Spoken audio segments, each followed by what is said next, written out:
ये क्या लिखा रहा है? ईमानदारी जरूरी है क्या? 100 में से 99 बेईमान। सर, जिस बिजनेस में आज आप आ गए हो, आप चाहो या ना चाहो, आपको ईमानदारी रखनी पड़ेगी। ईमानदारी होती कैसी है? सबसे पहली चीज, हम में से बहुत से लोगों को कुछ पैसा कमाने के लिए बेवकूफ बोलते हैं। कैसे? सपोज कीजिए, क्या नाम है सर आपका? महेंद्र। सपोज कीजिए मैं महेंद्र के पास जाता हूं, महेंद्र को बिजनेस के बारे में समझाता हूं। मैं महेंद्र के पास जाता हूं, महेंद्र को बिजनेस के बारे में समझाता हूं, और मैं महेंद्र से कहता हूं, महेंद्र बिजनेस ज्वाइन कर, टेंशन मत लेना, तेरा भाई तेरी दोनों लेग चलाएगा। बोलते या नहीं बोलते? हम में से बहुत से लोग क्या करते हैं, अपने प्रोस्पेक्ट को ये बोलते हैं, टेंशन लेने की जरूरत नहीं है, तू तो बिजनेस को ज्वाइन कर ले, तेरे घर में पैसा ही पैसा, सिर्फ ज्वाइन कर ले बस। क्या ज्वाइन करने से पैसा आता है?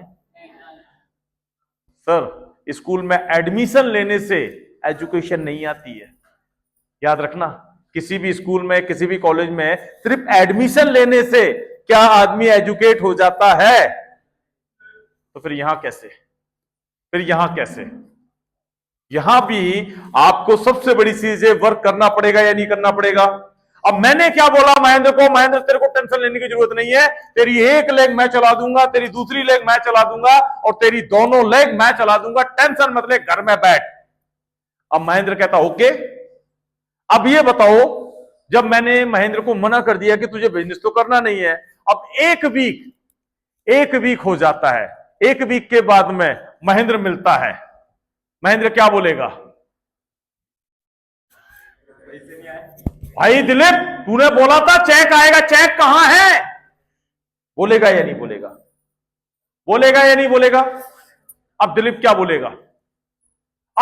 बोलेगा? यार वो एक्चुअली क्या है ना, तेरी केवाईसी क्लियर नहीं हुई। बहाने बनाएगा या नहीं बनाएगा? तेरी केवाईसी क्लियर नहीं हुई, ओके ठीक है भाई, चल कोई बात नहीं, ये दोस्त है मान लोगे। अगला वीक जैसे ही दिलीप दिखा रहे, दिलीप भाई चेक, अब क्या बोलेगा दिलीप? यार एक्चुअली चेक निकल चुका है, बस पहुंचने ही वाला है। देखो मैंने पहले ही बोला था ना, किसी ना किसी का बजेगा, बजाना। ओके, अब 2 वीक निकल गए, तीसरा वीक जैसे ही फ्राइडे आने वाला होगा, अब दिलीप क्या करेगा? अब दिलीप जब घर से बाहर निकलेगा तो क्या करेगा? अब चलते हैं। ऐसा होगा या नहीं होगा? क्यों? क्योंकि कमिटमेंट क्या किया है, तेरे को टेंशन लेने की जरूरत नहीं, तेरा भाई मेहनत कर रहा है। ऐसे ही होता है। अब दिक्कत क्या है? अब दिक्कत ये आ रही है कि साला जिस आदमी के साथ में बिजनेस करना था उससे मुंह छुपाते घूम रहा है। गलत तो नहीं बोल रहा हूं? अब जिससे मुंह छुपा के घूमोगे बिजनेस हो जाएगा। और हम में से बहुत से लोग ये फेक कमिटमेंट करते हैं। तेरे को टेंशन नहीं ले, टेंशन मत ले यार, एक तरफ तो मैं चला दूंगा, साला खुद की चल नहीं रही है लेकिन तेरी चला दूंगा। याद रखना, ये फेक कमिटमेंट आपके बिजनेस को खराब करने के लिए सबसे बड़े जिम्मेदार हैं। नंबर 2,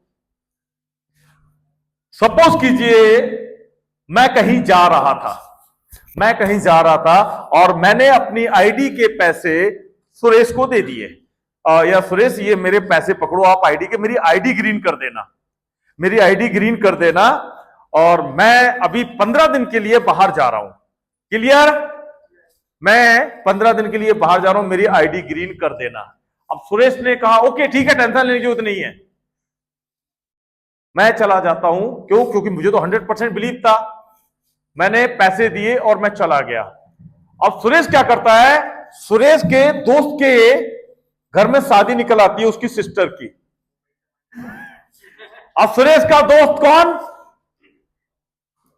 अंकित है क्या? सही में है क्या? क्या बात है। अब सुरेश का दोस्त कौन? अंकित। अब अंकित कहता भाई सुरेश घर में यार सिस्टर की शादी है। अच्छा यार 10 दिन के लिए पैसों की जरूरत है, 10 दिन के लिए पैसों की जरूरत है। जेब में कितने रखे थे? आईडी के 16,000 रखे थे। भाई देख 10 दिन के बाद दे देना, 10 दिन के बाद दे देना, ठीक है 10 दिन के बाद दे देना। अब फर्क देखना है यहां पर। अब होता क्या है? अब होता यह है कि सुरेश अंकित को पैसे दे देता है। अब इसी बीच क्या होता है? इसी बीच एक दुर्घटना होती है, इसी बीच एक दुर्घटना होती है जहां पर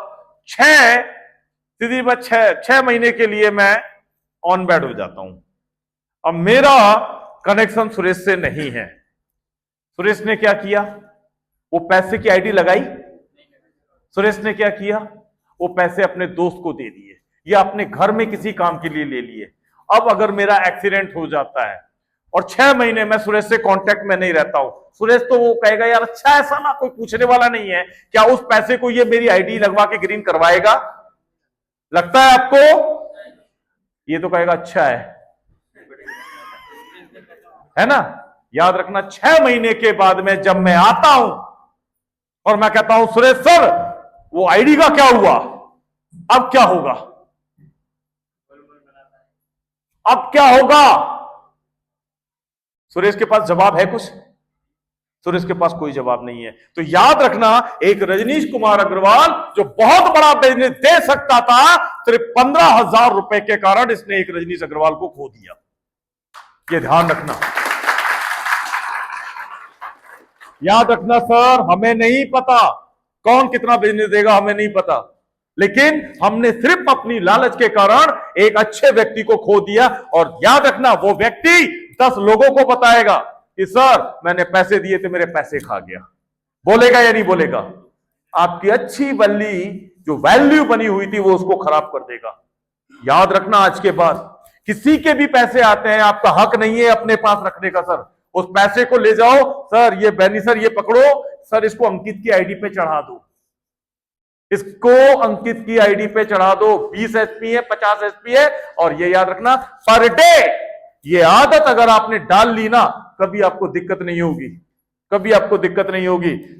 जिस दिन ये ईमानदारी आप अपनी टीम से, आप अपने अपलाइन से, आप अपने बिजनेस से रखना शुरू कर दोगे, उस दिन से आपका बिजनेस ग्रोथ करना शुरू कर देगा। जिस दिन से आपने ये कर लिया। और याद रखना सर, अगर आपने इस बिजनेस में बेईमानी की तो हो सकता है आज आप उसको कर भी लो, लेकिन याद रखना आप ऐसी जगह डूबोगे जहां बचाने वाला कोई नहीं है। आए थे हमारे यहां कुछ ऐसे, आए थे हमारे यहां कुछ ऐसे, ठीक है ना, जो लोगों का पैसा जेब में रखे और भाई साहब भाग गए। चलो कोई बात नहीं, एक आदमी का 10-20-50 हजार रुपए कोई लेकर भाग भी जाता है, तो मैं लगता है कि उसकी जिंदगी बड़े सुकून से गुजर जाएगी। याद रखना जब बद्दुआएं होती है ना सर, ये पीछा नहीं छोड़ती आदमी का, और बद्दुआएं आपको वहां ले जाती हैं और वहां ले जाके मारती हैं जहां बचाने वाला कोई नहीं आता। कहते हैं कि जब दवा काम नहीं करती है वहां दुआ काम करती है। तो जहां आपको दुआ कमानी थी वहां आपने क्या कमाया? याद रखना ये दुआ कमाने का बिजनेस है, तो बद्दुआ कमाने वाले काम मेहरबानी करके मत करना सर, मेहरबानी करके मत करना। क्योंकि हमने कभी किसी को अपनी ट्रेनिंग में, अपनी मीटिंग में कभी किसी को गलत सलाह नहीं दी है, ना हमने दिया ना हमारे लीडर्स ने दी है। तो मेहरबानी करके आप भी अपनी टीम के अंदर यही मैसेज फॉरवर्ड करेंगे, आपका बिजनेस ऑलवेज आगे बढ़ने वाला है। ईमानदारी के साथ इस बिजनेस को कीजिए, और ये जो मैंने आपको बताई है 4 बातें, ये अपने जीवन में धारण कीजिए। और इतना याद रखना सर कि जब जब आप सीखते जाओगे, जब जब आप अपना नॉलेज बढ़ाते जाओगे, तब तब आपका पैसा बढ़ता जाएगा, तब तब आपकी वैल्यू बढ़ती जाएगी, तब तब आपका रैंक बढ़ता जाएगा। और आप कहोगे कि नहीं नहीं मुझे सब आता है, ऐसे कई होते हीरो, मुझे मत समझाओ, मुझे सब आता है। और ये जितने भी होते हैं ना, मुझको सब आता है, ऐसे लोग एक दिन अपने बिजनेस को खत्म कर लेते हैं। क्यों?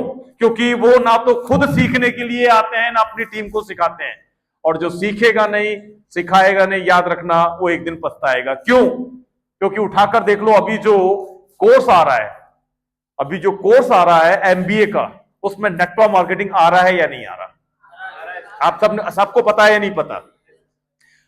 तो यार अब जो बच्चे आ रहे हैं ना, जो बच्चे एमबीए करके आ रहे हैं ना, वो इस बिजनेस को वहां पर पढ़कर आ रहे हैं, तो आप उनको बेवकूफ नहीं बना सकते हो, पहली बात। दूसरी बात, जिस बिजनेस को अभी तक आप नॉर्मल बिजनेस समझ रहे थे, अब तो गवर्नमेंट ने इसे अप्रूव कर दिया है, ये तो आपको पता है? पता है नहीं पता? अब जब गवर्नमेंट ने इस बिजनेस को अप्रूव कर दिया, तो फिर दिक्कत क्या है? फिर दिल से इस बिजनेस को करो ना भाई। 15,000, 20,000, 25,000 की नौकरी के लिए आदमी मारा मारा घूम रहा है, और जहां से लाखों रुपए कमाए जा सकते हैं, वहां आज भी बंदा डाउट में है। बात समझ में आ रही है? तो उसको तो पूरी समझ में आ गई। तो आपकी थोड़ा सा जो ब्रेन की नसें है ना, इनके अंदर ये 4 बातें आज के बाद डेली रिमाइंड करते जाना, क्योंकि मुझे इस बिजनेस में ऑलवेज धैर्य रखना है, यानी पेशेंस रखना है। इस बिजनेस में 2 प्रकार के एटीट्यूड होते हैं, एक होता है नेगेटिव, एक होता है पॉजिटिव। आपका नजरिया इस बिजनेस को देखने का कैसा है?